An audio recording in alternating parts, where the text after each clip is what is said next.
Hey guys, it's Cory. No one person can change the world, but leaders everywhere can. 1, 2, 3. Welcome to Rippled Radio.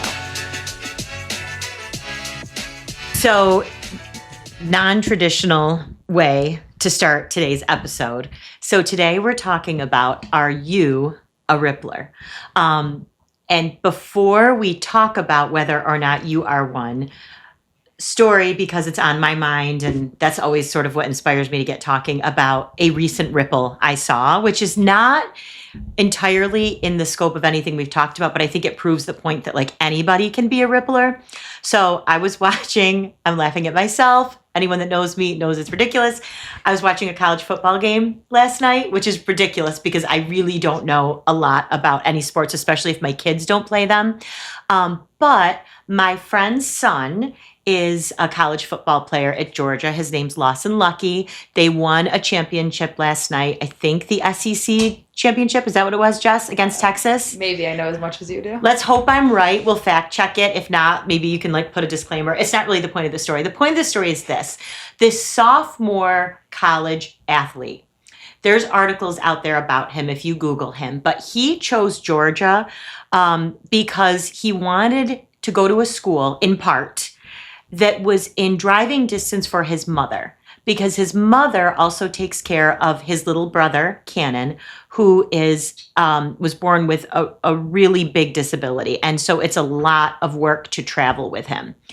And I watch them and I think of them every time they play. And you think you've had a hard week. I think I've had a hard week because like I had to make an extra trip to the grocery store, or my kid had a tough test, or I have a lot of work to do. And this family, has real challenges. And so every time I think I have a hard moment, I think about them. And I watch these games and how amazing this kid is, and her on the sidelines smiling. And they have a tough week every week and they are so happy. And nothing is hard compared, what I have to do on a daily basis compared to what they have. He's being a rippler and he doesn't even know it. He's like 19, out there crushing it, living his best life. Everybody's jealous of him, but he's actually making a really huge impact and giving people perspective. So shout out from somebody that knows nothing about football. But that's an example of how anybody can be a rippler. And how little I know about football. I think he got maybe the catch of the year, according to CBS Sports. That's what I saw online today. But anyway, way to go, Lawson. You're a rippler already. Maybe I'll interview you on here someday. So that brings us to our topic. Are you a rippler? We are going to interview all sorts of people on Rippled Radio. We're not there yet. I feel like I want to set the stage for these people that are coming. And the best way to do that to start, I think, is to set up who are these people, what makes a rippler, and are you a rippler? The other reason I ask the question is, if you are anything like me, when I start a podcast, I'm listening at the beginning few episodes asking myself, am I into this? I'm that way when I start a new series. I'm that way when I start a new podcast, when I, start listening to a new album. Is it going to hook me or isn't it? And it typically depends in some way if I can relate to it. So, except for the true crime ones, I can't relate to them. I don't want to relate to them. And I love true crime podcasts. I digress. So, hopefully in this episode, you can decide, do you relate to this? Do you want to relate to this? So let's start with, are you a rippler? The fact that you're listening and even curious about it tells me you might be, but I want to give a couple of examples of what it is.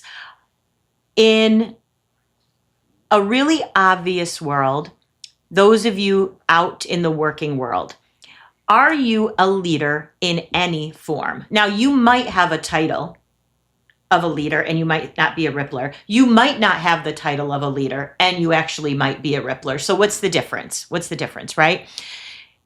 I think back to when I started in any sort of leadership role professionally. And I think in my first leadership role, I was not a rippler. I was mostly annoyed at the fact that the people that were employed to do the job that I just had weren't doing it the way that I did it. I used to highlight things in pink and yellow depending on where people needed to go. At the time, we were moving instructors all over the country for government training. And I had this specific way that I did it. And then there was too many people to move, and I got 2 people to work for me. And they did not use pink and yellow highlighter. Turns out they had a way better way. But I was not in it to make a difference in their life. I was in it to still get the work done, and now I needed to do it through other people. It was kind of more annoying than inspiring. So at that time, I'd say I was a supervisor, but I don't think I was in it to make an impact.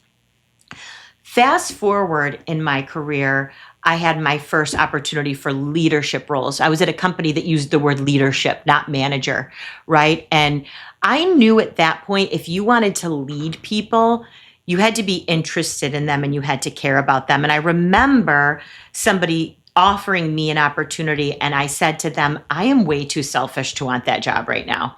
I don't want people calling me with their problems after hours at night. I'm kind of in my own mode right now. I am not unselfish enough to take this job.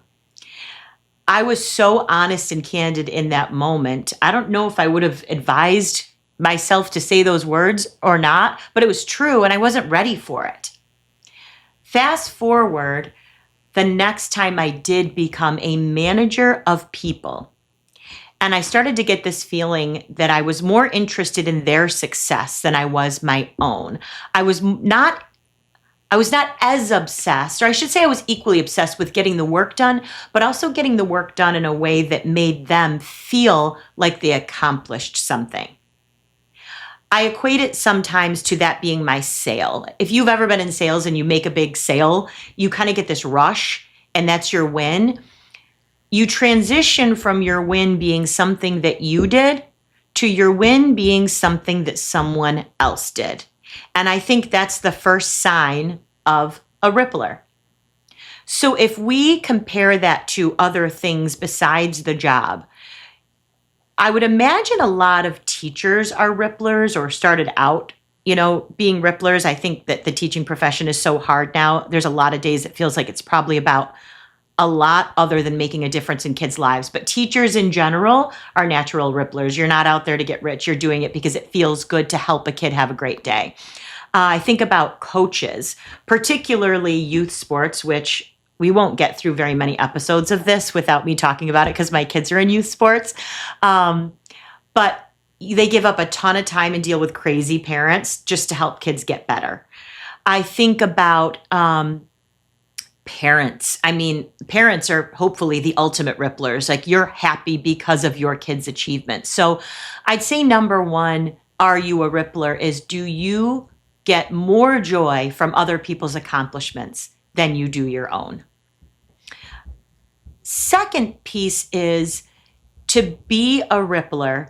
I think you are always wanting other people to become the best versions of themselves. And this sort of undoes a myth that you hear probably years ago. It's a little bit of a dated concept, but it's still out there that, when you're a manager, you're promoted to manager, your job is to make mini versions of yourself. I would argue that that is not your job. Your job is to make other people become the best versions of themselves and reach their goals through whatever the thing is that you're doing. And that humility has to be there because you're getting out of the way and you're less focused on yourself and more focused on them becoming whatever their great version is. And your ability to do that and see things that way will help you later when you have to give tough feedback, when you have to make difficult decisions related to them. Those are all signs that you're somebody that wants to make a bigger impact beyond your world, and that humility there. I'd say the third thing is, on the topic of humility, is you're willing to be wrong. Somebody asked me just last week, how do you have conversations with people that are hard and you don't make them feel bad about it? And my answer is because I'm not there to be right. If I have a situation with someone that has to be addressed, I'm not addressing it from the standpoint of, I have an opinion about something that I think you were wrong about and I need you to know that. I approach it from a place of, something feels off here and I want to understand where it's coming from so that I can help you. You almost have to put yourself in their chair and get on the same side of the table as they are, as opposed to sitting across from the table and making it something that you're arguing about. But if you have a desire to help people in that way, even when it's hard, and you're willing to be wrong and curious and not trying to be right, because your goal is to help them, not be right, then you're a Rippler. So over the past week, we've been planning for an event, and a lot of people have said to me, so who's supposed to be there? Who is this for? This is for anyone who fits any of those descriptions. Now, at the basis of a lot of this, I always have this little litmus test. I can hear all of my prior bosses and mentors in my head when I'm talking through this, like, what's the impact on the business? What's the impact on the group, the organization, the enterprise, whatever? If you're true to helping people become the best versions of themselves, and you have objectives to meet as the leader of a classroom, of a team, of a business unit, of a company, sometimes hard decisions are best for the person and best for the group. And that's where you're really kind of put to the test. Can you have those hard conversations that don't feel great in the moment, but end up having a good impact all the way around? I want to have a whole episode on that topic. I don't want to try to squeeze it in right now, but all of these things we're talking about are designed to peak performance of a person and of a group, impacting productivity, impacting efficiency, impacting performance of people in general. So all of those things also have to have an impact. I took one of the million personality tests that are out there. I wish I could remember the name of this one. Someone out there tell me. But it said that I'm utilitarian, which feels awfully cold to me, but it's also kind of true because I only like to do things if it does something, if that makes sense, if there's like an outcome to it or production of it. It probably comes from my mom. When I was a kid, I wanted to go to the gym one time and she was like, here's your gym. And it was one of those rolling lawn mowers that didn't have a motor. And I was like, oh, you can get the lawn done at the same time you get a workout. Genius. So now that's sort of the way my brain works. So all of these things we talk about are also designed to do something. So I would say, you're a Rippler if any of those first three things sort of speak to you about wanting, make an impact on other people. And you can be humble and you can go into those conversations kind of curious and be willing to be wrong. But also, you want an outcome. You want it to do something. Those to me are kind of the signs of a wave there, and means that the topics that we talk about on this episode, on this podcast, will mean something to you and fit into kind of the groove that you're going towards in your life. So I hope that makes sense to everybody. And I don't want to make this narrow. I think it should be broad, but I also want to be clear because if I'm committing to a podcast, I want to know if I want to listen to it. And those are the things that I would say would mean you want to become a Rippler, or maybe you already are one. And I think there's a lot of you out there. Think about Lawson that I started out talking. He has no idea that he's a Rippler. He's just out there doing the right thing. And when people hear about it, it inspires them to do something better. And I think that's probably the best way to do it because it's to no benefit to you. You're just out there being you and good things come from it. So that, to me, is a Rippler. I hope I say less in the future. Do you feel like I'm saying a lot, Jess? Not a lot, just a few. A few. I'm going to work on that. Now I'm thinking about like what my mom's going to say about this. She's going to tell me I said too much. We'll get there, but I'm trying to be relaxed so that we're having a real conversation, and that means I might say sometimes. So with that, I want to end every episode that we have with a toast to the Ripplers. Now this is bubbly. This is not a sponsored ad. This is just sparkling water. You don't have to drink if you don't want to, but you do have to toast. You do have to say cheers to all the people out there doing something great that are impacting people everywhere. So, Jess, we need a glass for you too. Yes. You don't have one right now? One. No. But will you toast with me? Yes, I will. All right, Jess, cheers to the Ripplers. Cheers. 1, 2, 3.